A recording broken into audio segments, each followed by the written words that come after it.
আসসালামু আলাইকুম। চ্যানেল 14 এর নিয়মিত আয়োজনে আপনাদেরকে স্বাগত জানাচ্ছি। প্রতিদিনের মতো পাঠ করছি শহীদ জননী জাহানারা ইমামের ৭১ দিনগুলি গ্রন্থ থেকে। আজ এই দিনে কবি সুফিয়া কামাল কিছু লিখেননি। ১১ জুন শুক্রবার ১৯৭১। ইয়াহিয়া সরকার বেশ ভালো ফেসাদেই পড়ে গেছে মনে হচ্ছে। বিশ্বব্যাংক ও জাতিসংঘকে ভালো মতো বুঝিয়ে উঠতে পারছে না যে পূর্ব পাকিস্তানে যা চলছে তা বিচ্ছিন্নতাবাদী কতিপয় দুষ্কৃতিকারী নাশকতামূলক কাজের বিরুদ্ধে সরকারের ব্যবস্থা গ্রহণ মাত্র, এবং সেই ব্যবস্থা গ্রহণ শেষে আইন ও শৃঙ্খলা পুনঃপ্রতিষ্ঠা করার পর পাকিস্তানের সশস্ত্র সেনাবাহিনী এখন রিলিফ ও পুনর্বাসনের কাজে প্রাদেশিক সরকারকে সাহায্য করছে। প্রদেশের সর্বত্র এখন স্বাভাবিক অবস্থা বিরাজ করছে। অফিস, আদালত, স্কুল, কলেজ সব পুরোদমে চলছে। কলকারখানায় পুরোদমে উৎপাদন চলছে। বাস, কোচ, ট্রেন, স্টিমার সব পুরোদমে চলছে। জনপ্রতিনিধিদের কাছে ক্ষমতা হস্তান্তরের বিষয়টি ইয়াহিয়া মোটেও ভুলেননি।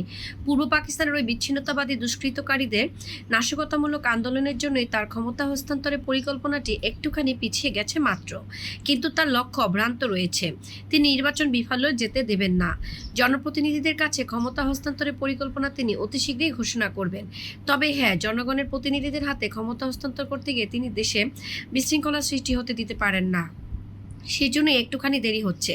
পূর্ব পাকিস্তানের আওয়ামী লীগের প্রাদেশিক ও জাতীয় পরিষদ সদস্যদের খুঁজে বের করার জন্য ইয়াহিয়া বেগম আক্তার সোলাইমানকে ঢাকা পাঠিয়েছেন তার ক্ষমতা হস্তান্তরের ঘোষণার পরপরই।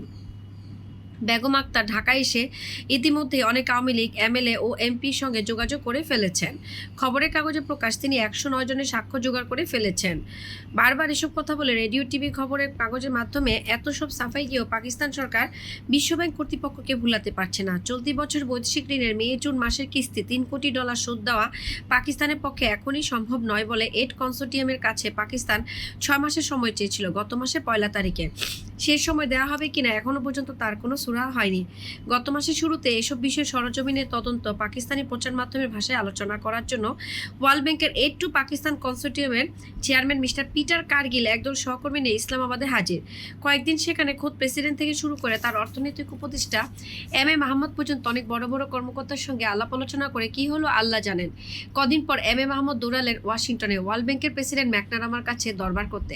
তারপর তো মাস কাবার হয়ে গেল। মরিয়া হয়ে ইয়াহিয়া ২৪শে মে ক্ষমতা হস্তান্তরে কোথাও ঘোষণা করলেন না। কিন্তু কোথায় কি, বিশ্বব্যাংক মিশন এখন ১০ দিন ধরে পূর্ব পাকিস্তান সফর করছে।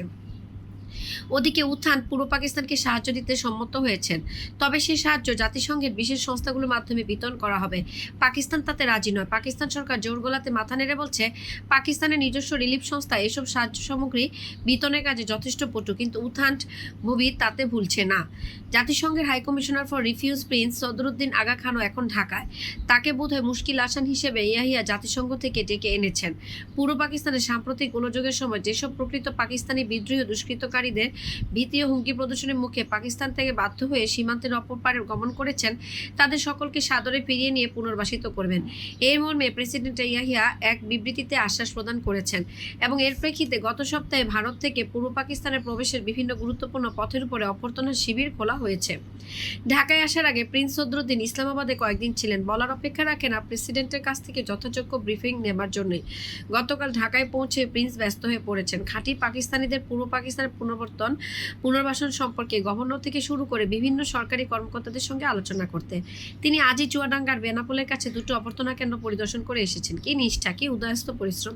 ওদিকে মার্কিন যুক্তরাষ্ট্রের জাতিসংঘ রাষ্ট্রদূত 3 দিন আগে উত্থানকে জানিয়েছেন যে আমেরিকা সরকার আরও অতিরিক্ত $15 মিলিয়ন বরাদ্দ করেছেন ভারতে পূর্ব পাকিস্তানি উদ্বাস্তুদের সাহায্যের জন্য। আরও খবর, মিশর ভারত পাঠাচ্ছে প্রচুর পরিমাণে কলেরা ভ্যাকসিন। কল্পনার চোখে দেখলাম ইয়াহিয়া এ খবর পেয়ে মাথায় চুল ছিঁড়ছেন, আর উদ্বাস্তু সংক্রান্ত হাইকমিশনার প্রিন্স সদরুদ্দিনকে কোনো ধর্মের বা কর্মের নয় বলে গাল দিচ্ছেন। আজ থেকে ঢাকায় সান্ধ্য আইন সম্পূর্ণ প্রত্যাহার।